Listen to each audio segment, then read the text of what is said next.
গীবত করা হালাল না হারাম? এটা আপনারা জানেন, হুজুরেরা জানে না। হ্যাঁ, জানার পরেও যদি হুজুর বলে, আপনার কলম ধরার সুযোগ নাই, কারণ হুজুর বুঝে শুনে বলছে। যেই বুঝটা হুজুরের আছে এটা আপনার নাই। আপনার বুঝ আছে গীবত হারাম, হুজুরের জ্ঞান আছে গীবত হারাম। হারাম চার কারণে গীবত করা ওয়াজিব, গীবত না করলে গুনাহ হবে। এই খবর আপনার নাই, এটা হুজুরের আছে। ইসলামের নাম লাগায় যারা মানুষের ধোঁকা দেয়, তাদের নাম ঠিকানা শুদ্ধ উম্মতকে সতর্ক করা, এটা গীবত হলেও সওয়াব। গীবত হলেও কি বুঝলেন? আমি পীর আউলিয়ার বিরুদ্ধে বলছি কি? শাহ আলীর বিরুদ্ধে বলছি, শাহ পরানের বিরুদ্ধে বলছি? এই উল্টাটা তাড়াতাড়ি বুঝে। মরাডার মারো কেন, কয় লড়ে কেন? আল্লাহ তো ইবাদত, জীবনে যা করবেন সব ইবাদত। ইবাদত কেন? ইবাদত কিভাবে? ইবাদত কি? মানুষের জীবনে যা করবে সব ইবাদত। আমরা মনে করি নামাজ পড়া ইবাদত, তাসবিহ টানা ইবাদত, রোজা রাখা ইবাদত, তেলাওয়াত করা ইবাদত, পাগড়ি লাগানো ইবাদত। ব্যবসা ইবাদত না, রাজনীতি ইবাদত না, চাকরি ইবাদত না। আমি এক শব্দে জবাব দিছি, পৃথিবীতে যা করবেন মরণ পর্যন্ত সব ইবাদত। রাজনীতি করাও, নবীজি রাজনীতি করেন নাই? আবু বকর সিদ্দিক রাদিয়াল্লাহু আনহু করেন নাই?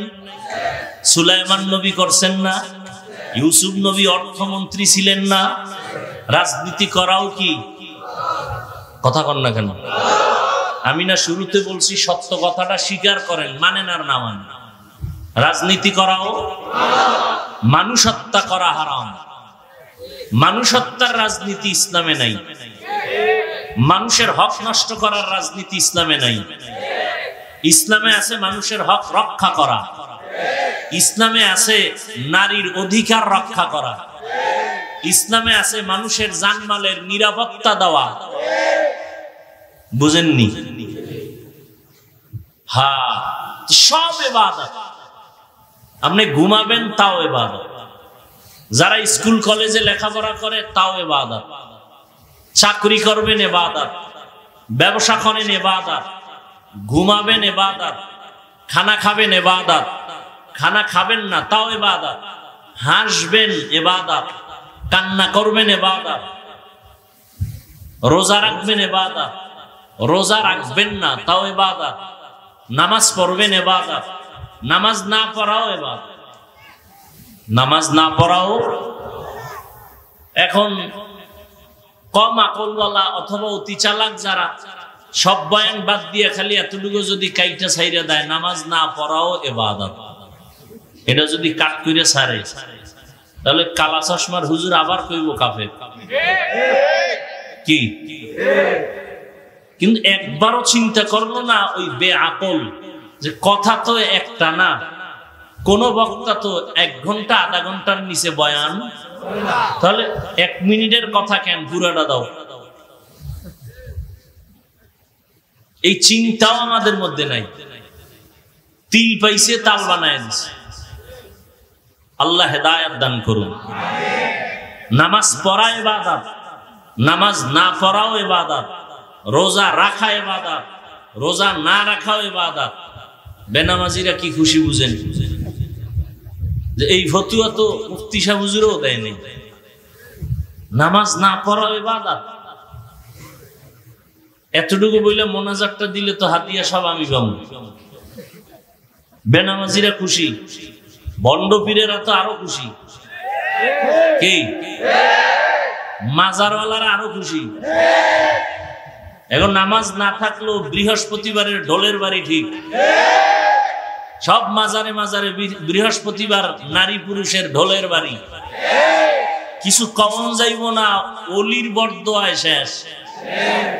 হ্যাঁ, শাহ আলী রহমতুল্লাহ আলাই, শাহ জালাল রহমতুল্লাহ আলাই, খানজাহান আলী, শাহ মখদুম, 360 আউলিয়ার কথা শুনছেন না?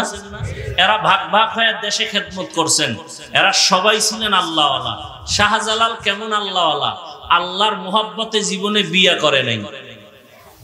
আর আপনি বউয়ের গোলাম হইয়া আল্লাহরে চিনেন না, আর বাস রিজার্ভ কইরা শাহজালালের মাজার জিয়ারতে যান, নামাজও গিয়া পড়েন। ওই জাফলং ঘরে সাদা পাথর দেখে, ঝর্ণা দেখে, যে আসছি আল্লাহর ওলির কাছে 5 বেলার নামাজ জামাতে বইরা কান্নাকাটি করে তওবা করে যায়। শাহজালাল রহমাতুল্লাহ আলাইহির ভক্ত যারা, খাজা মঈনুদ্দিন চিশতির আজমিরির ভক্ত যারা, জবাব দাও। শাহজালাল, শাহ পরান, শাহ মাখদুম, শাহ আলী, খানজাহান আলী, শাহ আমানত চট্টগ্রাম, আজমিরের খাজা মঈনুদ্দিন চিশতি আজমিরি, নিজামুদ্দিন আউলিয়া, একজনে দাঁড়ায় বলো তারা কি নামাজ পড়ে নাই? দাড়ি কাটছে? তোমার দাড়ি নেই কেন? তোমার নামাজ নেই কেন? বুঝা গেল তুমি মিথ্যা দাবিদার, ধোঁকাবাজ। তোমার কারণে শাহজালালের বদনাম, তোমাদের কারণেই শাহ মাখদুমের বদনাম, তোমাদের কারণে শাহ আলীর বদনাম। আল্লাহ হেদায়েত দান করুন। আমরা পীরাউলিয়ার বিরোধী। বাংলাদেশি পীরাউলিয়ার পক্ষে কথা বললো তা আমরা বলি কি বলি? যারা বলে ওলিয়া উলিয়া মানি না, এরা ভণ্ড, এরা ভণ্ড, এরা ভণ্ড। এদের যারা ভণ্ড বলে না তারাও ভণ্ড। তার মানে কি? তোমার মতো গাঞ্জা খামু, চুলের মধ্যে জট লাগামু? আল্লাহ হেদায়েত দান করুন। এবার বলবেন ওয়াজ করি নাই, গীবত করছি না? গীবত করা হালাল না হারাম? এটা আপনারা জানেন, হুজুরেরা জানে না। হ্যাঁ, জানার পরেও যদি হুজুর বলে, আপনার কলম ধরার সুযোগ নাই, কারণ হুজুর বুঝে শুনে বলছে। যেই বুঝটা হুজুরের আছে এটা আপনার নাই। আপনার বুঝ আছে গীবত হারাম, হুজুরের জ্ঞান আছে গীবত হারাম। হারাম 4 কারণে গীবত করা ওয়াজিব, গীবত না করলে গুনাহ হবে। এই খবর আপনার নাই, এটা হুজুরের আছে। ইসলামের নাম লাগায় যারা মানুষের ধোঁকা দেয়, তাদের নাম ঠিকানা শুদ্ধ উম্মতকে সতর্ক করা, এটা গীবত হলেও সওয়াব। গীবত হলেও কি বুঝলেন? আমি পীর আউলিয়ার বিরুদ্ধে বলছি কি? শাহ আলীর বিরুদ্ধে বলছি, শাহ পরানের বিরুদ্ধে বলছি। এই উল্টাটা তাড়াতাড়ি বুঝে। মরাডার মারো কেন, কয় লড়ে কেন? আল্লাহ তো ইবাদত, জীবনে যা করবেন সব ইবাদত, তবে না মন মতো না। 2টা শর্তের বিনিময়। কয় শর্ত? 1 শর্ত, আমি যা করব, যা বলবো সব হবে আল্লাহর সন্তুষ্টির জন্য। 2য় শর্ত হলো আমি যা করব, যা বলবো সব হবে মদিনা ওয়ালা নবীর তরিকায়। নবীর তরিকায় ব্যবসা করেন, ইবাদত। নবীজির তরিকায় ঘুমাবেন, ইবাদত। নবীর তরিকায় বাথরুমে যাবেন, ইবাদত। নবীর তরিকায় চাকরি করেন, ইবাদত। নবীর তরিকায় লেখাপড়া করেন, ইবাদত। আর নবীর তরিকা বাদ দিয়া নামাজ পড়বেন, জাহান্নাম। একজনে মাগরিবের নামাজে দাঁড়াইয়া ফরজ 3 রাকাত না, চিন্তা করে বেজোর করে লাভ কি? আল্লাহরে আরো 2টা সেজদা বাড়াইয়া 4 রাকাত জোর বানাই। আল্লাহর জন্যই করছে, অন্য কারো জন্য না। আরো 1 রাকাত আল্লাহর জন্যই বাড়াইছে, মুহাব্বতে। হবে পুরা নামাজ বা আল্লাহ কয় নতুন করে আবার কানে ধর, কানে ধরে এবার আল্লাহু আকবার কয় নতুন করে পড়। তো চালাকির কারণে সব বাদ। মুহাম্মদের তরিকার সামনে কারো কোনো যুক্তি চলবে? নবীজির তরিকায় নামাজ পড়ো, ইবাদত। নবীর তরিকায় নামাজ পড়বা না, তাও সূর্য ডুবে উঠে ওই সময় নামাজ পড়া ইবাদত না না পড়া? 30 রোজা রাখতে যাই আবেগ বাইরে গেছে, কয় তাহলে আরো একটা রাখি, ঈদের দিন সব হবে। কি হবে? কেন কেন কেন কেন? নবীজির তরিকায় নেই। हमसिराते मुस्तफा दर तमामी हाले ओ कुन इत्तेबाए सुन्नते खैरुल बशर गिरे लाजिम तब याबी ऐ पेसार मन अहब्बा सुन्नती कौले रसूल मजदाए का नामाई हम कुन कबूल। नामाज पढ़ेन नबीर तरिकाय इबादत, नबीर तरिकाय इबादत, नबीर तरिकाय बाथरूमे जाबेन इबादत, नबीर तरिकाय बाथरूम थेके बेर हबेन ताओ इबादत, नबीर तरिकाय सन्तान लालन पालन करबेन इबादत। एकटा सन्तान स्कूले पढ़ो नबीर तरिकाय जदि पढ़ो तो इबादत। बोले नबीर तरिकाय इंग्रेजी आबार पढ़े केमने? नबीर जुगे तो इंग्रेज छिलो ना, अंक छिलो ना, बांगला छिलो ना, भूगोल छिलो ना। कय तुमी शिक्षार उद्देश्य टार्गेट ठीक करो, आमी आल्लाहर मोहब्बते लेखापड़ा करे डाक्तार हब, डाक्तार हइया नबीर तरिकाय चलबो, उम्मतेरे चिकित्सा दिब, सेवा दिब। आमार डाक्तारिओ चलबे, आल्लाहर इबादतও चलबे, नामाज बंद होबे ना। आमार रोगीदेरे आमी औषध दिया बोलबो नामाज सारा जाबे ना, रोजा सारा जाबे ना। ताहले आमिও आल्लाहर दिके आगाबो, बान्दा आमार ओसिलाय नबीर तरिकार दिके आगाबे। এইভাবে একজন ডাক্তার ডাক্তারি হইরাও জান্নাত পেয়ে যাবে। কি ডাক্তারের জাহান্নামী বলা যাবে? ওই যে এক ডাক্তার সাহেব এখানে 50,000 না 1 লাখ টাকা দান করছে, হ্যাঁ 1 লাখ দিছে। দ্বীনের মহব্বত কতটা! 5 ওয়াক্ত নামাজ পড়েন, ডাক্তার নাই। র‍্যাব আর্মি পুলিশ বিডিআর 5 বেলার নামাজ পড়ে, 1 টাকাও হারাম খায় না, এরকম কেউ নাই? সত্য কথা স্বীকার করেন, মানেন আর না মানেন। কোটি টাকার মালিক ব্যবসা করে হালাল ভাবে, 1 টাকাও হারাম খায় না, কাস্টমারকে ধোকা দেয় না, নাই? ওনার দোকানের ভিজিটিং কার্ডে লেখা আছে বিক্রি করা মাল ফেরত নেওয়া হয়। আর যারা ধোকাবাজ এরা লিখে দিছে বিক্রিত মাল ফেরত নেওয়া হয় না, এরা ধোকাবাজ। আর নবীর তরিকায় যারা ব্যবসা করে এরা লিখে দিছে বিক্রি করা মাল ফেরত নেওয়া হয়। দেখেন ওর কাস্টমার কম। 5 ওয়াক্ত নামাজে লেখা আছে নামাজের বিরতি, সাময়িক দোকান বন্ধ। নামাজ পড়ে আসছে সারাদিন 12টায়, হিসাব মিলায় রাতে দেখে বেনামাজির থেকে তার টাকা কম হলো, বরকত বেশি। বরকত বুঝেন কি? একজনে 3 প্লেট খাইয়া খায়, আর 1 প্লেট দে। আর এক আল্লাহর বান্দা 1 প্লেট দিয়ে 3 জনের পেটে দিয়ে কয় আর পারি না, এর নাম বরকত, এর নাম গরতাওয়াক্কুল মিকুনি হর সুবহ শাম মিরসানাত রিজক তু আজলা মাকাম জুজবা হক চীজে মখাজ ইনসো জা ফজলে উ আমস্তে দর জুমলা জাহা। নবীর তরিকায় খানা খাবেন ইবাদত, নবীজির তরিকায় ঘুমাবেন ইবাদত।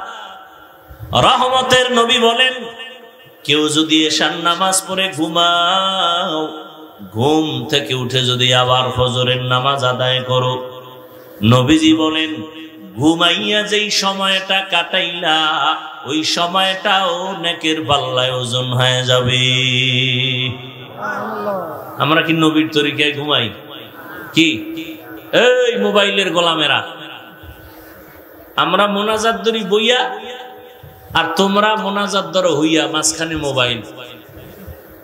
সারা রাত মোবাইলে কবিরা গুনাহ, কবিরা গুনাহ, কবিরা গুনাহ। কানের মধ্যে গানের তার লাগানো। ও যুবক, আজরাইলের আল্লাহ যদি পাঠায় দেয়, আয়েশা যদি দেখে কানে গানের তার লাগানো, বেঈমানের বাচ্চাকে বুঝাইলো তওবা করতো, তুমি বুঝো না কেন? সারাটা রাত মোবাইল চালাইয়া চেহারা নষ্ট করে ফেলেছো, খবর নাই। অথচ আল্লাহর দেওয়া রাতের ঘুম পৃথিবীর প্রত্যেকটা মানুষের শরীরের জন্য একটা ফ্রি মহা ঔষধ। রাতের ঘুম শরীরের মহা ঔষধ। আজকে তুমি সেই ঔষধ ব্যবহার না করে রোগী হয়ে গেছো। কি চেহারার মধ্যে কোনো লাবণ্যতা নাই, উজ্জ্বলতা নাই, আলো নাই, চেহারা নষ্ট। 40 বছরের আগে তোমার চেহারা নষ্ট হওয়ার কথা না, অথচ 25-26 বছরে তোমার চেহারা দিয়ে তাকাইলে ঘৃণা লাগে। এর একমাত্র কারণ সারা রাতে মোবাইলে অন্যায় করেছো, গুনাহ করেছো, তার অভিশাপ। তোর উপরে মা বাবার দোয়া নাই, তো দোয়া নাই, বরদোয়াও করে না। বরদোয়া করলে তো ঘুমের ভিতরে মরে যাবে। মা বাবায় যদি বরদোয়া করে সাথে সাথে দেখবি ঠাডা ভরবে। মা বাবা বরদোয়া করে না, করলেই কবুল, 1 সেকেন্ডে কবুল।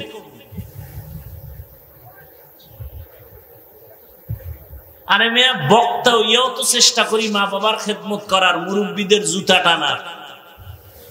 আর তোমার 26 বছর বয়স, তুমি বাসায় গিয়া প্যান্ট শার্ট খুইলা রাখো, তোমার আম্মা চাকরানি ধুইয়া রাখবে। খানার প্লেটটা ফেলে রাখো, মা ধুইয়া রাখবে। মা তোর চাকরানি। অথচ উচিত ছিল তুমিও নিজের কাপড় নিজে ধুইবা, মায়েরটাও ধুইয়া দিবা। নিজের মশারিটা নিজে টানাইবা, আম্মা জানের মশারিটাও টানায় দিবা। হাত উঠাইয়া দোয়া লাগতো না, মায়ের কলিজাটা ঠান্ডা হয়ে যাইত। মা অন্তর দিয়া বলতেন, হে মালিক, আমারে যেই কলিজার সন্তান ঠান্ডা করলো, শান্ত করলো, ওরেও তুমি সান্ত্বনার জিন্দেগি দাও, জীবনে কষ্টের মুখ আর দেখা লাগতো না। নবীর তরিকায় ঘুমাও ইবাদত, নবীজির তরিকায় খানা খাও ইবাদত। খানা খাইতে বসো, চেয়ার টেবিলে খাইবা না, এটা নবীর তরিকা না। নবীর যুগে চেয়ার ছিল, টেবিল ছিল, নবী কখনো চেয়ার টেবিলে খান নাই।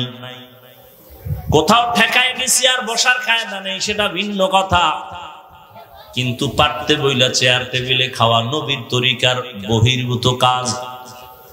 সমতল জমিনে খানা খাও, দস্তারখান বিছাও, যেই প্লেটে খানা নিবা ওই প্লেটে হাত ধুইবা না, ভিন্ন পাত্রে হাত ধুইতে গিয়া দোনো হাতের কবজি পর্যন্ত ধুইয়া নাও।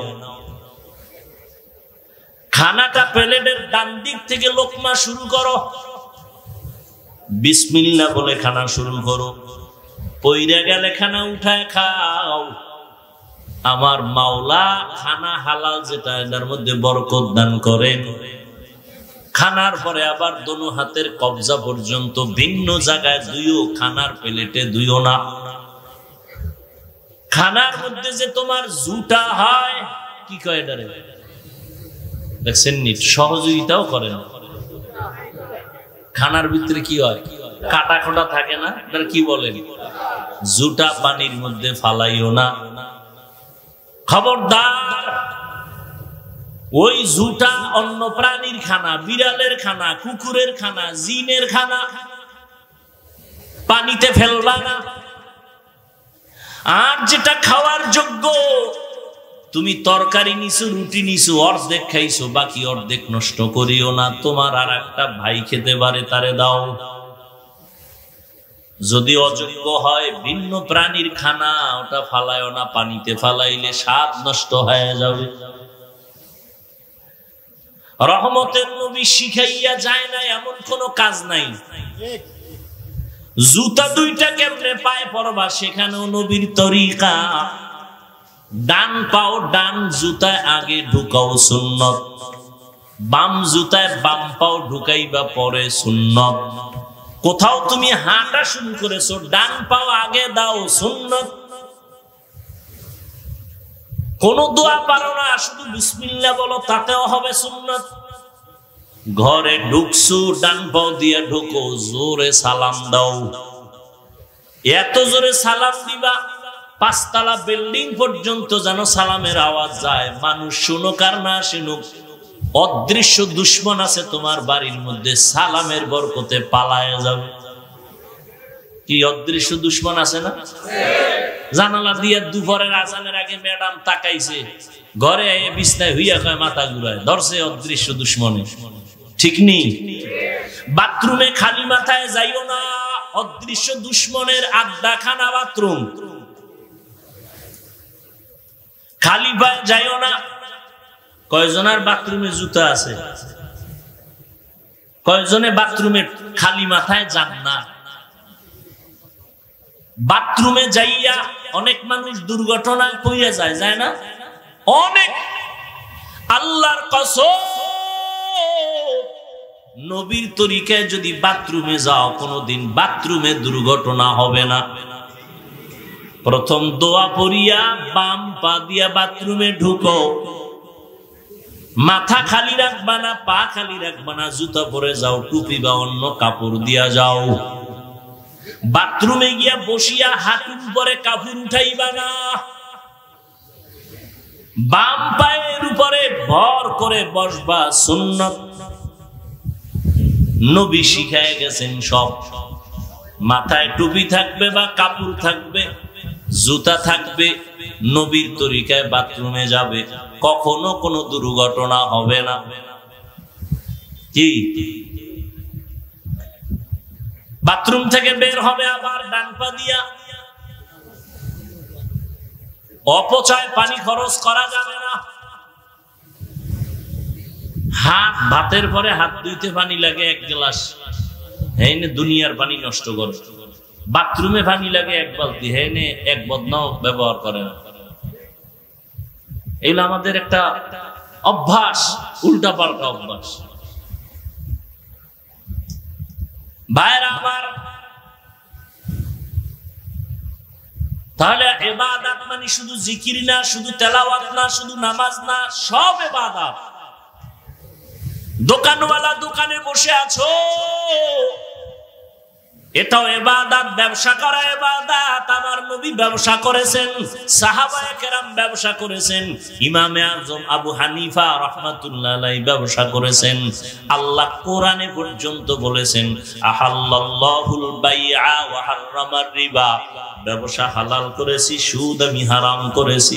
ব্যবসা করো হালাল, দোকানটা খুলো, ডান পা দিয়া ঢুকো, বিসমিল্লাহ বলে তালাটা ধরো, যখন দোকান বন্ধ করে যাও বিসমিল্লাহ বলে বন্ধ করো, আর আল্লাহরে বলো আল্লাহ মেহেরবানি করে হেফাজত করো। দুনিয়ার যত বড় জালেম ডাকাত আসুক তোমার দোকানে চুরি করার জন্য, নবীর তরিকায় ব্যবসা করো, বিসমিল্লাহ বেশি বেশি বইলা কাজ করো। ওই ডাকাত আসবে ঠিকই হামলা করতে, জীবনে দোকানে ঢুকতে পারবে না, আল্লাহ ফেরেশতা পাঠাইয়া হেফাজত করবে। সমুদ্রের ভেতরে জাহাজ ডুবে গেছে, জাহাজ মালবাহী জাহাজ, ঢাকায় তার অফিস। মালিকের টেলিফোন করলো, আপনার জাহাজ সাগরে ডুবে গেছে। মালিক সাগরে দেখছে কিছু, কিন্তু দোকানে বলে আল্লাহর কসম আমার জাহাজ ডুবে নাই। ডুবছে, কসম আল্লাহর ডুবে নাই। খবর নাও, খবর নিয়ে দেখে আর একটা জাহাজ ডুবে গেছে, নিজেরটা ডুবে নাই। এইবার ডাক দিয়ে কয়, ভাইজান আপনি তো দেখেন নাই কাঠটা ডুবছে, আপনি কসম খাইয়া গ্যারান্টি দিলেন কেন? বলে রসুলের তরিকা, যারা হালাল ভাবে ব্যবসা করবে আর যাকাত ঠিক মতো আদায় করবে, আল্লাহ ফেরেশতা দিয়া তার মাল হেফাজত করবে। আমাকে ভরসা আছে। বাড়ির দোকানে আগুন লাগছে, নবীর একজন আশিক কইতেছে আল্লাহর কসম আমার ঘরে আগুন লাগে না, আপনারটাই লাগবে না। খোঁজ নে, খুঁজে দেখে আশেপাশে বাড়ি ঘর সব পুরা ছাই, হের ঘরে আগুন লাগে না। এবার কয় কি আপনি গ্যারান্টি দিলেন কেমনে? কয় রসুলের তরিকা, ফজরের পর একটা দোয়া আছে, এটা পড়লে আল্লাহ পাক সমস্ত আগুনের সমস্ত মুসিবত থেকে ফেরেশতা দিয়া পাহারা দিয়া হেফাজত করবে। আমি বিশ্বাসই তো নাই, বিশ্বাস নাই। জুমার দিন ইমাম সাহেবের রেখে আব্বার জন্য দোয়া করেন। ইমাম সাহেব আব্বার দোয়া করতে যে আরো 6 জন আব্বার নাম কইছে, কয় না? যে কইছিল আমার বাবার নামে দোয়া করবেন, এর মোনাজাতের ভিতরেই মাথা গরম হয়ে গেছে। আমার আব্বার নাম কইলাম, আরো 6 জন মিলাইলো। হাদিয়া ছিল 500, এবার 50 বাইরে করে নেন। 500 দেওয়ার খেয়াল ছিল, দোয়া তো এখন 6 দিকে ভাগ হয়ে গেছে। আমার আব্বা একা পায় নাই, তো হাদিয়া 500 দিতাম, 50 দিয়ে দিয়া হুজুরের আবার কয় এরুমি কইরেন। এরকম মূর্খ ভণ্ড আছে না নাই? আমার আব্বার নাম কইলেন না কেন? কি ব্যাপার? আব্বা, আল্লাহ তো আমার আব্বার নাম জানে না, আপনি বইলে দিলে না আল্লাহ বুঝবে আমার আব্বা। এরা মূর্খ আছে না নাই? না কোরবানি আইতেছে, আর একটা কারিশমা তেলেসমাতি গরুডারে হওয়াইয়া এরপর বিশাল 7টা সিডি আছে না নাই? দেয় নাম কন তো 7 জনের নাম কইলি তো না, অমুকের ছেলে, মায়ের নাম অমুক, ওয়ার্ড নাম্বার এত, থানা এত, গল্লি এত। এত কেন? এই নামে তো এই গুলশানে লোক আছে, এই নামে কুমিল্লা আছে, তো যদি এই পুরো ওয়ার্ড নাম্বার, গল্লি নাম্বার, বাসাবাড়ির নাম্বার না কন তো দোয়া তো কুমিল্লা যাবে। কি পরিমাণ মূর্খ আমাদের সমাজে বসবাস করে, সীমানা নাই। এরা মনেই করে না যে হুজুরেরা কিছু জানে। হুজুর গো নাকে রশি লাগায় চালাইতে পারলে মনে করে জান্নাত রেডি। এরকম বহু বেয়াদব আছে না নেই? আল্লাহ হেদায়েত দান করুন। তো ইবাদত হতে হবে রাসূলের তরিকায়। এখন রাসূলের তরিকা চিনেন না, কি করবেন? একমাত্র পথ উলামায়ে আহলে হকের পরামর্শ নিয়ে চলতে হবে। কোন চালাকি চলবে, কোন চালাকি চলবে না। তো নবীর তরিকায় ইবাদত করেন। ও যুবক, স্কুলে পড়ো বাধা নাই, কলেজে পড়ো বাধা নাই, চাকরি করো বাধা নাই, ব্যবসা করো বাধা নাই, তবে তোমার টার্গেট থাকবে আমি আল্লাহর দ্বীন জিন্দা করব, আমার ভাই মুসলমানের উপকার করব। ইসরায়েলের বেঈমানেরা, সারা দুনিয়ার বেঈমানেরা এক হয়ে যাইতেছে, মুসলমানকে অ্যাটাক করবে, ইসলামের আলো বন্ধ করে দিবে। হঠাৎ করে যদি বলে মুসলমানের সাথে আমাদের বয়কট, কোন হসপিটালে এদের জায়গা নাই, চিকিৎসা নাই, ঔষধ বন্ধ। ও যুবকেরা, স্কুল কলেজ ভার্সিটিতে পড়া তুমি একজন ডাক্তার হইয়া দাঁড়াও, বেঈমানের মোকাবেলায় দাঁড়ায় বলবা, এই বেঈমানের বাচ্চারা, তোদের হসপিটাল লাগবে না, ডাক্তার লাগবে না, ঔষধ লাগবে না, আমাদের মুসলমানের জন্য আমরা মুসলমান ডাক্তারেরাই ইনশাআল্লাহ যথেষ্ট। তাহলে ডাক্তার লাগবে না আমগো, ইঞ্জিনিয়ার লাগবে না। আমগো দেশের সব ডিসি, এসপি, ওসি সব 5 ওয়াক্ত নামাজি হইলে এই দেশে আমগো এত ওয়াজ লাগতো? কথা বলেন না কেন? সব হুজুর হয়ে যাইব, সব হুজুর হওয়া লাগবে। হ্যাঁ, সবার 5 কুল্লি পড়া লাগবে, সবার তাবলীগ করা লাগবে। কই একবারও বলছি যে তাবলীগে না গেলে জাহান্নামে যাবেন?